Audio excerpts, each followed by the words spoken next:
कि पद में जब साथ में बैठते हैं तो हाथ नहीं धोते। पार्वती पानी लेके आओ, अब हम पानी पिएंगे, अब हमें भोजन नहीं करना, हमारा नियम भंग हो गया। पार्वती मैया जान गई जिसने 7 दिन रात दिन खाया वो पानी कितना पिएगा। पार्वती ने शंकर जी को इशारा किया, तुम ही पानी पिला दो। शंकर जी ने जटाओं से गंगा निकाली, अगस्त मुनि पूरी गंगा पी गए। बोले और लाओ पानी। समुद्र के किनारे बिठा दिया, अगस्त मुनि पूरा समुद्र पी गए। बोले और लाओ पानी, अबे प्यास बुझी नहीं। तो शंकर जी ने कहा बाबा अब थोड़े दिनों के लिए प्यासे ही बैठे रहो, आगे चल के परमात्मा श्री कृष्ण का जब महामंगल में अवतार होगा तो उनसे हम बात करेंगे, शायद वो तुम्हारी प्यास बुझा दें। आज यही काम लेके आए हैं भोलेनाथ। अगस्त मुनि प्यासे बैठे हैं, उनको पानी पिलाओगे प्रभु? कन्हैया ने कहा चिंता मत करो, जब मैं 7 साल का हो जाऊंगा और जब मैं गोवर्धन की पूजा करूंगा तो इंद्र क्रोधित होकर पानी बरसाएगा और अगस्त मुनि को हम गोवर्धन की चोटी के ऊपर बिठा देंगे, जितना चाहे उतना पानी पी ले। जब उनकी प्यास बुझ जाएगी तब पानी बरसना बंद होगा। तो ये तो काम है शंकर जी का।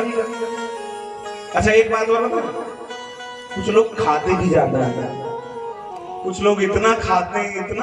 2 तरह के लोग होते हैं दुनिया में, 2 तरह के लोग होते हैं। एक तो जीने के लिए खाते हैं और एक खाने के लिए जीते हैं। तो जीने के लिए खाना चाहिए, खाने के लिए जीना मन नहीं चाहिए। कुछ लोग ज्यादा खाते हैं और जब पंगत में खाने जाएं निमंत्रण, फिर देखना एक पंगत खड़ी हो जाए फिर भी खाते रहते हैं, दूसरी खड़ी हो जाए फिर भी खाते रहते हैं, तीसरी खड़ी हो जाए फिर भी खाते रहते हैं। और जब खाएं तब देखना, तब कहते हैं दाने दाने पे लिखा है खाने वाले का नाम, दाने दाने पे लिखा है। तो परसने वाले परेशान हो जाते हैं, परसने वाले गुस्सा में कहते हैं दाने दाने पे क्या कह रहे हैं, ये कहो कुंटल कुंटल पे लिखा है खाने वाले का नाम। एक ससुर जी गए निमंत्रण खाने, निमंत्रण खा के लौटे, घरे आए, बहू से बोले बहू 4 पाई। बोले बैठा नहीं जा रहा, इतना खाया। बहू बैठ के रोने लगी। ससुर ने पूछा क्यों रो रही हो? बहू बोली ससुराल लोग आ जाते हैं घर तक, तब 4 पाई लेटते हैं, और हमारे मायके में तो जहाँ निमंत्रण खाने जाते हैं वहीं से 4 पाई पे लेट के ही आते हैं। एक से एक पढ़े भैया। अब भगवान श्री कृष्ण का काम भी सुनो, भोलेनाथ से इनका भी काम है। अभी 5 दिन पूतना मौसी मुझे जहर पिलाने आई, दूध हम पी ले, जहर का नंबर तो तुम्हारा, जहर की केदानी तो आप ये भैया। भगवान सुन के गीत गा ले, क्या गाया?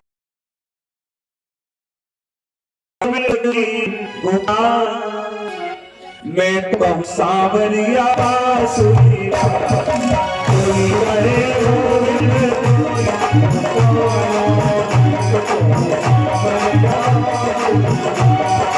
कोई कहे गोविंद, कोई गोपाला, कोई कहे कोई गोपाला।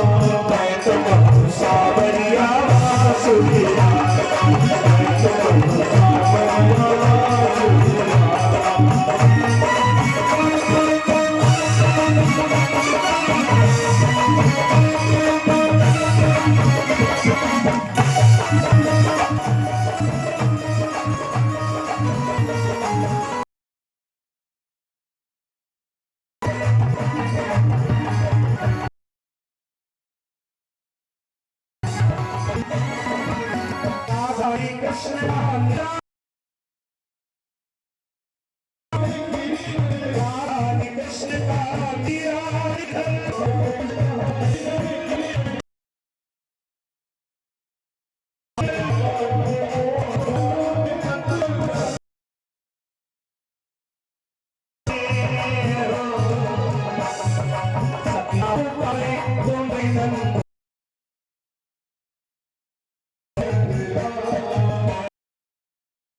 इधर तो ये हो रहा है। अब चलो राजा कंस के दरबार में।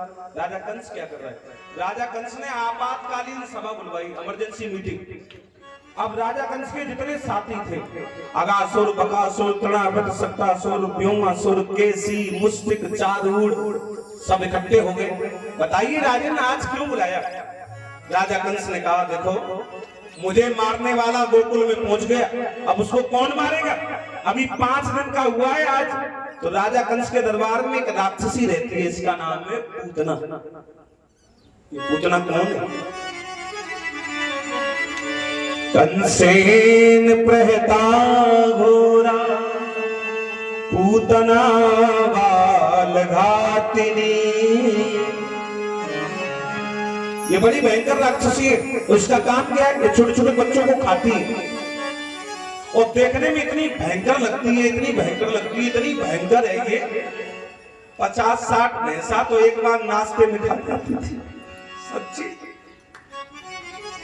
साउथ अफ्रीका से आई थी और साउथ अफ्रीका के लोग देखने में आज भी बड़े कुरूप लगते हैं। हाँ, एक लोग हमसे पूछ रहे थे, शास्त्री जी एक बात बताओ, सबसे सुंदर लोग कहाँ के? तुम तो घूमते रहते हो बहुत ज्यादा। तो हमने कहा देखो सुनो, श्रीलंका के लोगों को देखो, वेस्ट इंडीज के लोगों को देखो, है ना, साउथ अफ्रीका के लोगों को देखो, तो उन्हें देख के ऐसा लगता है परमात्मा ने उन्हें बनाया तो, लेकिन घड़ा पकाते समय आग ज्यादा तेज कर दी, है ना, तो तादाद से ज्यादा काले हो गए। और जापान के लोगों को देखो, चाइना के लोगों को देखो, अमेरिका के लोगों को देखो, ऑस्ट्रेलिया के लोगों को देखो, तो उन्हें देख के ऐसा लगता है भगवान ने उन्हें बनाया तो, लेकिन घड़ा पकाते समय आग थोड़ी कम कर दी, तो वो तादाद से ज्यादा गोरे हो गए। और जितने सही परसेंट में पकने चाहिए वो तो अपने भारत के लोग हैं। हाँ, न ज्यादा गोरे न काले, है ना। हाँ भैया, ये साउथ अफ्रीका से आई थी। इसने कहा राजन अगर मैं चली जाऊं तो? अरे राजा कंस ने कहा दीदी तुम तो शांत ही बैठो, तुम्हारा तो रूप इतना भयंकर है, तुम्हें कोई गोकुलवान घुसने भी नहीं देगा। इतना बोली नॉनसेंस, कोई समस्या नहीं, मैं तो सुंदर भी बन जाती हूँ, ये जैसा चाहे वैसा रूप बना लेती थी, माया भी है।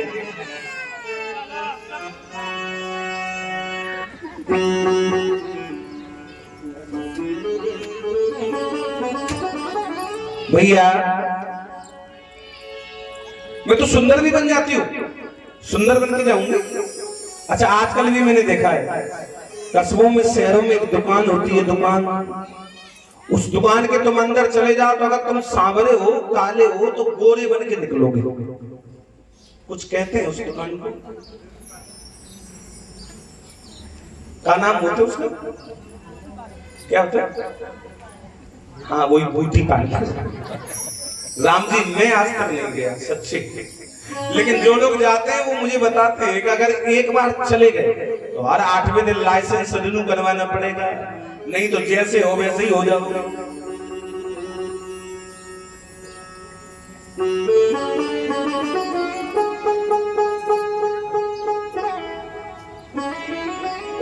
भैया तो ये सुंदर सज रही है, इतनी सुंदर बनी, इतनी सुंदर बनी, और एक हाथ में कमल का फूल ले लिया और गोकुल की गलियों में ये नाचती हुई जा रही है, हाथ में कमल का फूल लेके, बड़ी सुंदर है देखने उतना।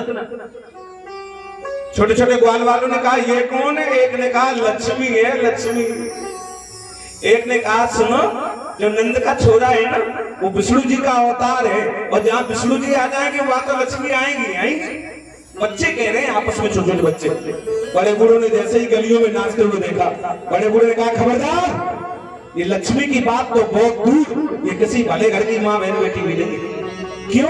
भले घर की माताएं मैंने कभी गलियों में नहीं नाचती, वो ये गली में नाच रही है। हमें बड़ा दुख होता है, कब पता है?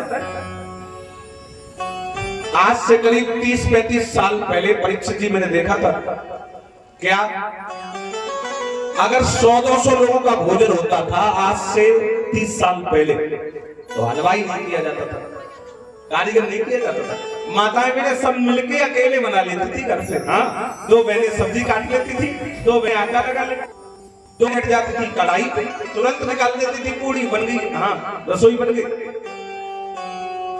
और नाचने वाली आती थी पहले किराए पे, पैसे से, जमींदार लोग बुलाते थे, है ना। आजकल मैंने देखा है, आजकल अगर 20 लोगों का भोजन हो, 20 लोगों का, तो भोजन बनाने वाले आएंगे पैसे से और नाचने वाली तो घर में, उनकी जरूरत नहीं। मेरी बहनों, हम नाचने के लिए मना नहीं कर रहे हैं, लेकिन अपने घर की डेयरी के भीतर खूब नाचो, भगवान के मंदिर में खूब नाचो, भगवान की कथा में खूब नाचो। लेकिन रोड पे गलियों में बैंड के सामने नाचना मना है। भले घर की माताएं मैंने नहीं नाचते भैया।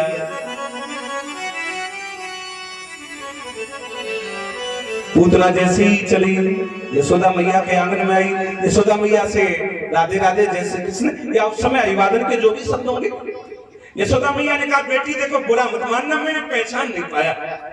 पूतना बोली अब क्या पहचान होगी, अब तो पैसा बढ़ गया है ना। और यशोदा का तो नाम ही यशोदा है। यशोदा का अर्थ होता है यश ददाति इति यशोदा, जो अच्छे काम स्वयं करती है और बड़ाई दूसरों को देती है, उसको कहते हैं यशोदा। आजकल भी बहुत से लोग ऐसे होते हैं, मकान बढ़िया बनवा ले और तुम उनसे कहते हो तुमने मकान बहुत अच्छा बनवाया, तो वो धीमे से कहते हैं हमने नहीं बनवाया है, आप ही ने बनवाया है। अच्छे लोगों की पहचान होती है। हाँ, और एक बात मैं बताऊं आपसे मेरी माताओं बहनों मेरे भाइयों, मैं तो भगवान से प्रार्थना करूंगा सबके घर में खूब लक्ष्मी आए, खूब दौलत आए, सबके पास में खूब पैसा आए।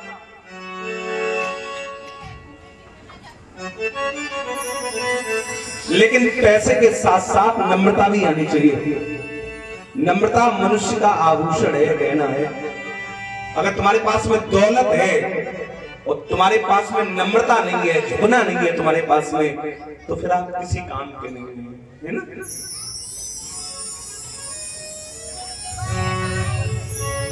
थोड़ा 1 मिनट आप सुन लो। एक गांव में प्राइमरी स्कूल था, प्राइमरी स्कूल, तो मास्टर साहब पढ़ाते थे, और जब मास्टर साहब पढ़ाए तो बच्चों को पीटते थे, और पीटते समय कहते थे सुधर जाओ, मैंने अच्छे अच्छे गधों को डीएम बना दिया, डीएम। तो एक आदमी के पास में 2 गधे थे, वो बिना पढ़ा लिखा आदमी, वो रोज वहीं से निकलता था स्कूल के बगल से और रोज सुनता था मास्टर साहब बच्चों को पीटते थे, कहते थे सुधर जाओ, अच्छे अच्छे गधों को डीएम बना दिया। वो बगैर पढ़ा लिखा आदमी, उसने सोचा मास्टर साहब कहते हैं हमने गधों को डीएम बना दिया, तो एक गधा तो मेरा काम करता है, लेकिन एक गधा लात बहुत मारता है, तो क्या करें, इसको स्कूल में भर्ती करवा दे, डीएम बन जाएगा। नहीं समझ पाया बात मास्टर साहब की। तो जो गधा लात मारता था दादा, उसको पकड़ के लेके वो स्कूल में आ गया। बोले मास्टर साहब आप रोज कहते हो हमने अच्छे अच्छे गधों को डीएम बना दिया, एक गधा हमारा भी है, इसको भी डीएम बना दो। मास्टर साहब जान गए भोला आदमी है, हमारी बात समझ नहीं पाया। लेकिन मास्टर साहब भी बड़े चालाक। मास्टर साहब ने कहा 1000 रुपए तो फीस के जमा करो और गधे को यहीं छोड़ जाओ, और 1-2 साल बाद आना जब डीएम बन जाएगा तब। उसने 1000 रुपए जमा किए, गधा को वहीं स्कूल में छोड़ दिया। मास्टर साहब ने अगले दिन गधा को बेच दिया, 20,000 रुपए का गधा देकर। अब सुनो, वो 1 साल बाद आया, मास्टर साहब हमारा गधा डीएम बन गया। इतनी जल्दी जाएगा, अभी तो पढ़ाई करेगा, आईएएस का एग्जाम क्लियर करेगा, इसके बाद में डीएम बनेगा। 2 साल बाद आया, बोले हमारा गधा डीएम बने। मास्टर बोले हाँ अब बनेगा डीएम। बोले कहाँ का डीएम है? बोले अनपढ़ का है। चले अब वो तो इस घमंड में रहे कि हमारा घर डीएम है, तो वो डीएम आवास में सीधे चला गया। अब डीएम आवास में तो बड़ी सुरक्षा होती है, 4-5 पुलिस वाले तो रहते हैं गेट पे। वो जैसे ही घुसा, पुलिस वाले ने रोक लिया, गार्डन है कहाँ जा रहे हो? बोले कहाँ जा रहे हैं, ये जो डीएम है ये हमारा गधा है, गधा अब बन गया है डीएम। पुलिस वाले ने कहा तेरा दिमाग खराब है? बोले दिमाग खराब नहीं है, हमें पूछो हमने कैसे पढ़ाया। तू मैं होने लगी उन गार्डों में और उस किसान में। और डीएम साहब का कमरा बगल में था। डीएम साहब ने जैसे ही आवाज सुनी, झगड़ा सुना, डीएम साहब बाहर आए। डीएम साहब ने कहा क्या बात है? पुलिस वालों ने कहा ये जाने कहां से आ गया, आपको गधा बता रहे, कह रहा है ये हमारे गधा है। डीएम साहब को आई गुस्सा, डीएम साहब ने उसके एक लात मार दी। जैसे ही लात मारी वो धरती पे गिर पड़ा, और जब धरती से खड़ा हुआ तो कहने लगा बंद तो गए तुम डीएम, लेकिन तुम्हारी लात मारने की आदत आज भी नहीं गई। मेरे कहने का मतलब है पैसा बढ़े तो नम्रता भी अंदर होनी चाहिए। नम्रता नहीं है तो आप बेकार हो। वृक्षों में जब फल आ जाते हैं तो डालियां अपने आप नीचे झुक जाती हैं। हाँ, अगर आपके अंदर नम्रता नहीं है तो आपको पैसा वाला बनने में 3-4 पीढ़ी का भी टाइम लग जाएगा। हाँ, आपकी अकड़ बताती है कि आपके नया नया पैसा आया है। भैया हुआ क्या, जैसे ही पूतना ने कहा अब क्यों पहचानोगे, अब तो पैसा बढ़ गया। यशोदा मैया शर्मिंदा हो गई, बेटी भोजन करके जाना। और देखो सुनो, आज रुक जाना कल जाना, आज बड़ा काम है। आज लाला 5 दिन के हो गए। हाँ, तो जब बेटा 5 दिन का हो जाता है तो घर में छठी बनाई जाती है। नंद बाबा ने जहाँ छठी की उस जगह का नाम ही पड़ गया छठी करा। हाँ भैया, कन्हैया पालना में लेटे हैं। कन्हैया ने जैसे ही पूतना को देखा मन ही मन में खूब हंसने लगे। बोले आओ मौसी आ गई, तुम आओ बनाए तुम्हें अच्छी तरह आओ। पूतना बोली तुम्हारी लाला को हम खिला दे। अरे बेटी खिला लो। हाँ, माताओं के बच्चों को जो खिलाते हैं माताएं बहनें उनसे बहुत ज्यादा खुश रहती हैं, उनसे प्रसन्न रहती हैं। मेरी बहनों, हम तुम्हें एक उपाय बताएं, अगर तुम मायके में जाओ और अगर तुम्हें टाइम टू टाइम भोजन चाहिए बढ़िया से बढ़िया, तो भाभी के लला को खूब खिलाओ। हाँ,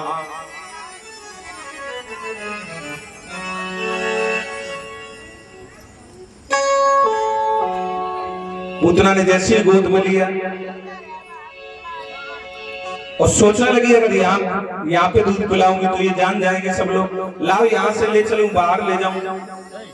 जैसे ही बाहर लेके आई एक काम तो कन्हैया मन ही मन में खूब मुस्कुराए। कन्हैया बोले मौसी तुम अकेले में तो चलो, तब अच्छी तरह बनाए तुम्हें चल गया अकेले में चलो। ये गांव के बाहर जैसे ही आई,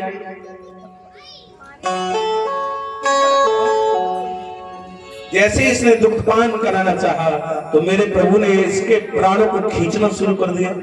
जैसे ही प्राणों को खींचा,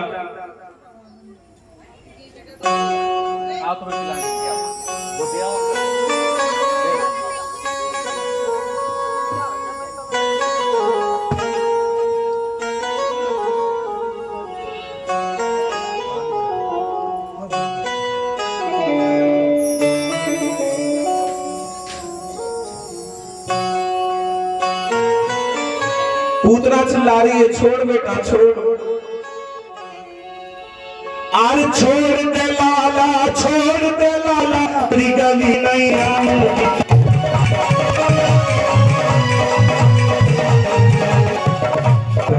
जो जिंदा बच पाई तो तुम्हें मौन दिखलाऊंगी।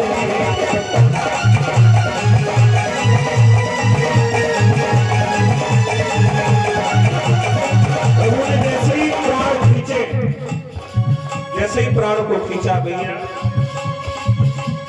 जागी मटिया रही गई परी, हंस ऊपर गोली गावे, जागी मटिया।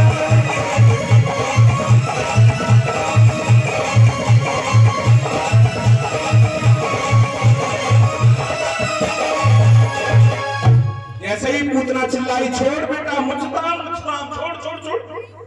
5 दिन के प्रभु बोलने लगे। कन्हैया ने कहा मौसी ये पकड़ने छोड़ने वाला काम तो दुनिया के लोग करते हैं, हम पहली बात तो किसी को पकड़ते नहीं हैं, और जिसको एक बार पकड़ लेते हैं उसको बीच में छोड़ने की हमारी आदत नहीं है, उतार करके ही छोड़ते हैं। जैसे ही पूतना का वध किया, पूतना जैसे ही धरती पे गिरी तो असली रूप में आ गई, मायावी रूप हट गया, राक्षसी भेष में आ गई। कितनी भयंकर हो गई पता है? अंधकूपम गवीराक्षम पुलिनारो हवीशम। अंधकूपना की दोनों आंखें इतनी बड़ी बड़ी हो गई जैसे 2 अंधे, और हाथ पैर तो इतने बड़े बड़े हो गए जैसे नदियों पे बंधे होंगे। पुलिनारो हवीशम। हमने तो एक एक पुल देखा है 80-80 किलोमीटर का। अरे ज्यादा दूर कहां जा, 28 किलोमीटर का तो तुम्हारा यही है, 28 किलोमीटर का है। यहाँ से चलना मोती में जाकर उतरता है भाई। ये भी तो पुल है, तो अपरगामी है ना, ओवरब्रिज है, पुल है ये भी भैया। जैसे ही प्रभु ने पूतना का वध किया, पूतना को वही गति दी जो यशोदा मैया को गति दी। इतने मेरे दयालु हैं प्रभु। मारने आई थी पूतना, लेकिन इसका उद्धार किया प्रभु। आज भी आप गोकुल गांव में जाना, पूतना के जितने मंदिर हैं उन मंदिरों में पूतना राक्षसी नहीं लिखा, पूतना मैया लिखा है। क्यों? भगवान जिसका दूध पी लेते हैं भगवान की माँ हो जाती है, और जो भगवान की माँ हो जाती है वो सारे संसार की माँ हो जाती है ना।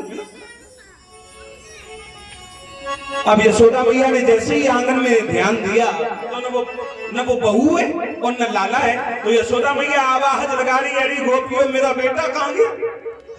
कोई बता दो मेरा प्यारा कहाँ है? यशोदा की आंखों का तारा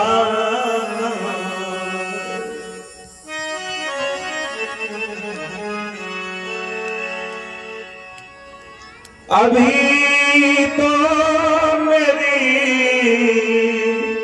जिंदगी है परेशान, कहीं मरी के भी खाक ना हो परेशान, जो तुम पर मिटा हो उसे ना मिटा, मेरे लाल मुझको कहीं से बुला, आवाज दे। यशोदा मैया जैसे रोई, कुछ लोग यमुना के किनारे काम कर रहे थे, फसल काट रहे थे, उन्होंने जाके नंद बाबा को बताया, बाबा यमुना के किनारे एक बड़ी भयंकर राक्षसी मरी पड़ी है, के ऊपर तुम्हारा बेटा खेल रहा है। नंद बाबा दौड़ के गए, नंद बाबा ने लाला को उठाया, यशोदा तुम लाला को लेके घर जाओ। और सब ग्वाल वालों ने जैसे ही पूतना को देखा, अरे बाबा पूतना इतनी भयंकर, तुम आज्ञा दे दो तो अब हम इसको मार ले। नंद बाबा बोले अब क्या मारोगे, अब तो ये मर चुकी है। अरे ग्वालवाल बोले बाबा अब ये मर चुकी है तभी तो हम मार सकते हैं, अगर ये जिंदा होती तो कौन हमारी हिम्मत होती जो कि पास में मर जाते। अच्छा ठीक है जो चाहो वो करो। सब ग्वालवाल अपने अपने घर से एक एक कुल्हाड़ी लेके आए, कुल्हाड़ी, और पूतना की लाश को काटना शुरू किया, काट 18 ढेर लगाए। वो इतनी भयंकर थी एक ढेर में जल ही न पाती। 18 चिताएं लगाएंगे यमुना के किनारे। जैसे ही आग लगाई गई शरीर में, चिता में, तो चिता से जो धुआं निकला उसमें दुर्गंध नहीं निकली, स्मेल नहीं निकली, उसमें सुगंध निकली। महाराज परीक्षित खड़े हो गए, बोले प्रभु जब मुर्दा जलता है तो उसके शरीर से निकलने वाले धुएं से दुर्गंध आती है, स्मेल आती है, और पूतना तो राक्षसी थी, फिर सुगंध क्यों आई इसके शरीर से? सुखदेव स्वामी ने बताया, राजन परीक्षित जब पूतना ने परमात्मा को गोद में लिया थी तो वो राक्षसी, लेकिन जैसे ही भगवान गोद में आए तो उसका शरीर चंदन से भी ज्यादा पवित्र हो गया, और जब चंदन जलेगा उसमें दुर्गंध थोड़ी आएगी, फिर तो हमें सुगंध ही आएगी। हाँ भैया अब देखो यशोदा मैया जैसे ही लाला को घर लेके आई, यशोदा मैया ने सोचा मेरा बेटा यमुना के किनारे तक गया, 5 दिन का मेरा बेटा, नजर लग गई तो अपने लाला की नजर उतार लेंगे। अच्छा ये नजर उतारने का काम मेरी माताएं मैंने बहुत बढ़िया करती है। लड़का के अगर इन्हें छोटे बच्चे को फीवर आ जाए, खांसी हो जाए, तो मेरे भाई लोग तो कहेंगे चलो चौराहे पे चलो डॉक्टर से दवाई दिलवा दे, और माताएं मैंने कहो आधी डॉक्टरी घर ही शुरू कर देते, जिनका चूल्हे में भर देती है, पूरा मोहल्ला खांसत मर जा रहा। और फिर वो नजर ना उतरे तो कहूं से लाएंगी पड़ा को गोबर, और वहां में लगाएंगी कड़ुए तेल की लंबी लंबी 2 बाती, और जहां वहां में टायर वाला 10 नंबर का जूता चलो तो नजर की मतलब जो दोबारा नजर लग जाए। तो माता मेरे नजर बहुत अच्छी उतारती है। यशोदा मैया नजर उतार रही है, काय से भागवत में श्लोक लिखा है, गौमूत्रम स्नाननम गौपुच्छम वरनानना। मैया ने गाय के मूत्र से लाला को नहलाया और गाय के पूंछ से लाला के चेहरे का झाड़ा दे रही है। मेरी बहनों अगर तुम नजर उतारना चाहो बेटा की तो मोहल्ले में देखो कहीं देसी गाय हो, देसी गाय, अमृतसरी वाली नहीं, वैरायटी वाली नहीं, देसी गाय के पास सवेरे लाला को लिए जाओ और बाकी पूंछ पकड़ो, बेटा के चेहरे पे 3 बार घुमा दो, नजर होगी तो दूर हो जाएगी। भैया यशोदा मैया गीत गा रही है क्या? और कौन सी ने मार दिया तो ना है मेरो मचलो श्याम सलोना, कौन सी ने मार दिया तो ना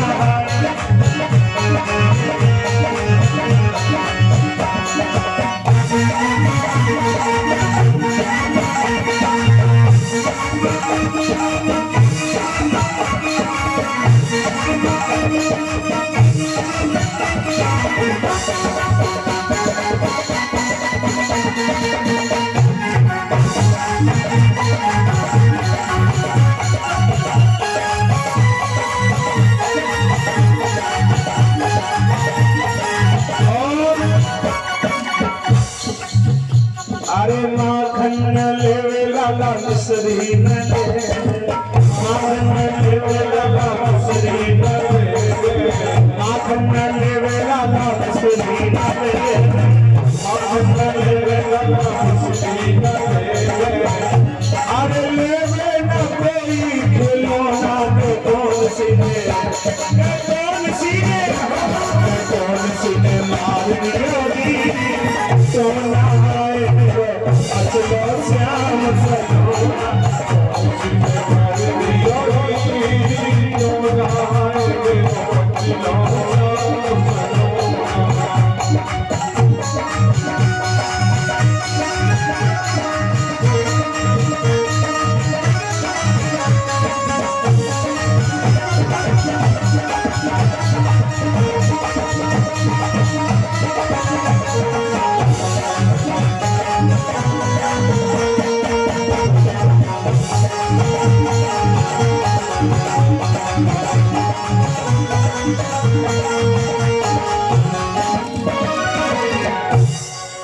प्रभु धीमे धीमे बड़े हो गए, 1 महीने के हुए प्रभु तो परमात्मा पालना में लेटे थे। राजा कंस का भेजा हुआ एक राक्षस आ गया, इसका नाम है सक्टासुर, और प्यारी जी के ठीक ऊपर मटकी टंगी है। अब तो जमाना बदल गया, मैं जितनी मेरी बूढ़ी बूढ़ी दादी है इनसे पूछना, पहले गांव में माताएं बहनें एक मटकी में दूध, एक में दही, एक में माखन, वो सब भर के ऊपर टांग देती थी। क्या कहते थे भाई? सिगार। हमारे इधर ये नहीं कहा जाता, हमारे इधर कहो जाए छींको, है ना? अच्छा, हमारा शब्द शुद्ध है, मैं प्रमाण दूंगा। एक सूरदास जी की बड़ी प्यारी कविता है, उसमें ये शब्द आया है, आपने पढ़ी होगी वो कविता। मैं बालक बहन को छोटो छीको के विधि पाया, तो हमारे इधर इसको छीको कहते हैं ना, वही टंगा है। राजा कंस का भेजा हुआ एक राक्षस आया सक्टासुर, वो आकर के छीको पे बैठ गया। प्रभु ने एक पैर बढ़ाया और ऐसी लात मारी, ऐसा किक मारा, पूरा छीको टूट के धड़ाम से जाई के ऊपर इसका वध कर दिया प्रभु ने। यशोदा मैया दौड़ के आई, अपने लाला को गोद में लिया, अरे मेरे कुलदेवतन की दया हो गई, पुरखर की कृपा हो गई, मेरा बेटा बच गया। अगर ये मटकी उधर न गिर के इधर गिर जाती, मैं तो रह जाती बिना बेटे के। प्रभु धीमे धीमे बड़े हो गए, जैसे 6 महीने के हुए तो राजा कंस का भेजा हुआ एक राक्षस आ गया, इसका नाम है तृणाव्रत। जैसा नाम है वैसा ही रूप है, तृण आवृत। आवृत माने होता है गोला, घेरा। हम लोग जब गणित पढ़ते थे, मैथ पढ़ते थे, तो ज्यामिति में ये एक अध्याय आता था, आवृत, बेलन, शंकु, है ना? हाँ, आवृत माने गोलाकार। तो ये पूरे करकट का रूप बना के आया, आंधी का रूप बना के आया, परमात्मा को ही हवा में उड़ा ले गया। परमात्मा ऊपर गए, ऊपर जाके इसका गला धर के दाब दिया। जैसे ही गला दाबा तो इसका वध कर दिया, राक्षस को मार दिया प्रभु ने।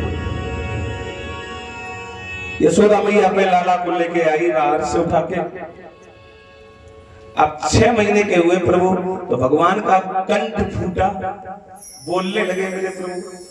और जब भगवान बोले तो बड़ा मीठा बोलता है। आजकल भी देखना, जब बच्चा 6-7 महीने का हो जाए तो वो कुछ ना कुछ फिर बोलता है ना? और जब बच्चा बोलता है, छोटा बच्चा, तो 2 तरह बोलता है, एक तो हकलात है, एक तुतलात है। जो अगलाता है वो थोड़ा अच्छा नहीं लगता, लेकिन जो तोतली बोली में बोले वो इतना प्यारो लगे, तो साजो लगे, ऐसे मन होए पूरे दिन जाई के बातें सुने। भैया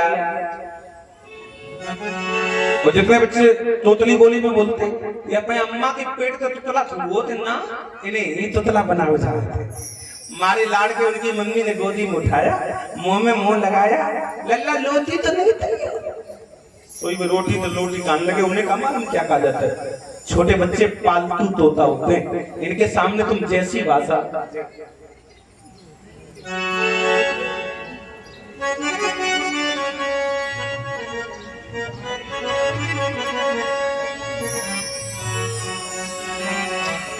तो बच्चों के सामने हमेशा बढ़िया से बढ़िया भाषा बोलो। परमात्मा सबसे पहले क्या बोले, जरा मां कभी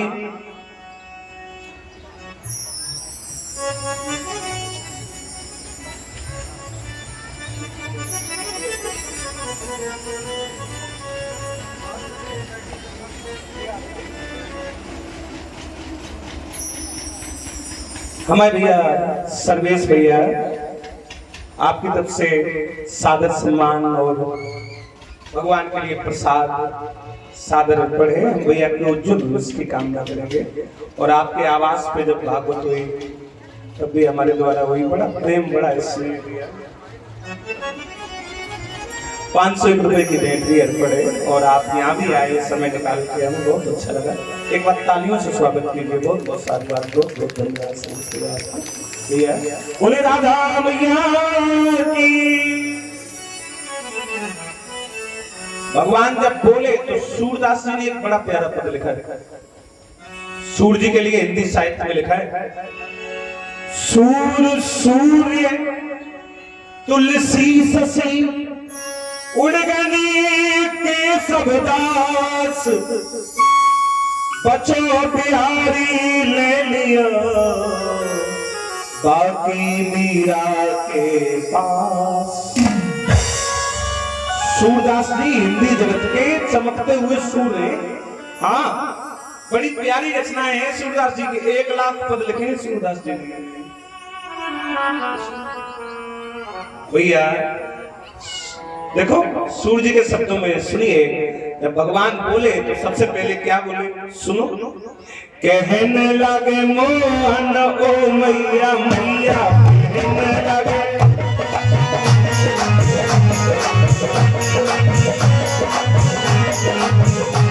कहने लगे मोहन ओ मैया मैया, कहने लगे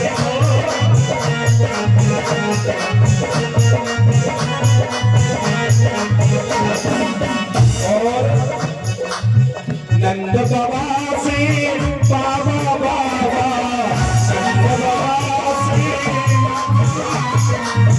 नंद बाबा से बाबा बाबा, नंद बाबा।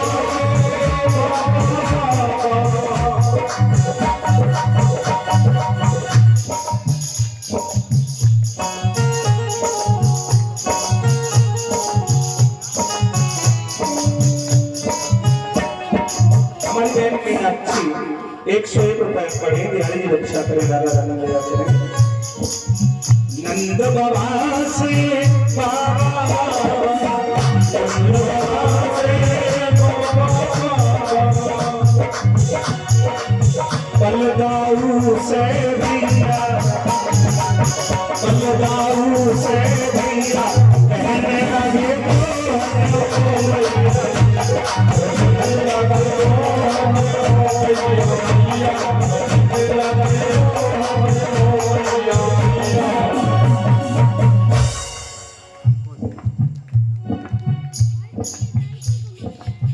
हमारे भैया रंजीत भैया 101 रुपए पड़े, बिहारी जी रक्षा करे, राधा रानी भैया भैया। दूर खेलने ना जाओ सामने, दूर खेलने ना जाओ,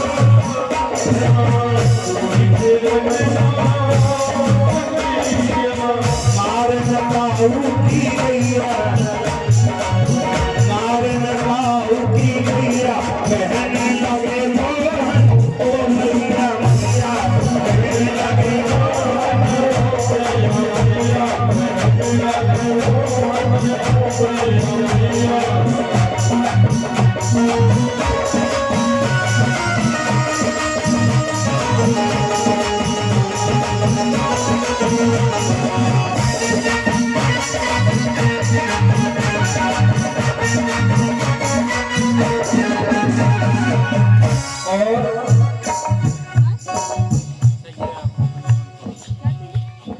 हमारे चाचा जी सुरेंद्र सिंह यादव जी 501 रुपए की भेंट पड़े बिहारी जी रक्षा करें राजा राजा हम उज्जवल भविष्य की कामना करते हैं।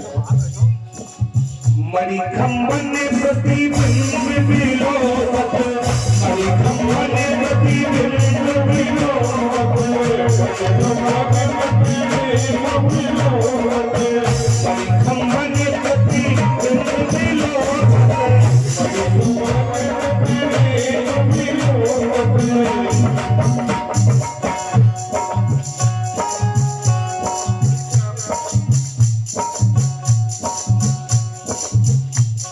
हमारे बड़े भैया रमेश शुक्ला जी आपकी तरफ से भगवान के लिए प्रसाद और भगवान के लिए भेंट सादर पड़े बिहारी जी रक्षा करें राजा रानी मणि खंबन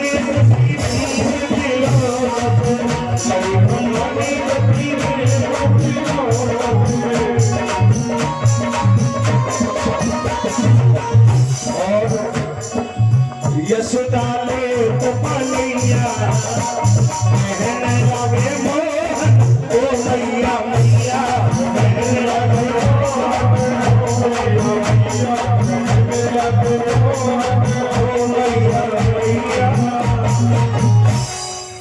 बिहारी जी जब थोड़े बड़े हुए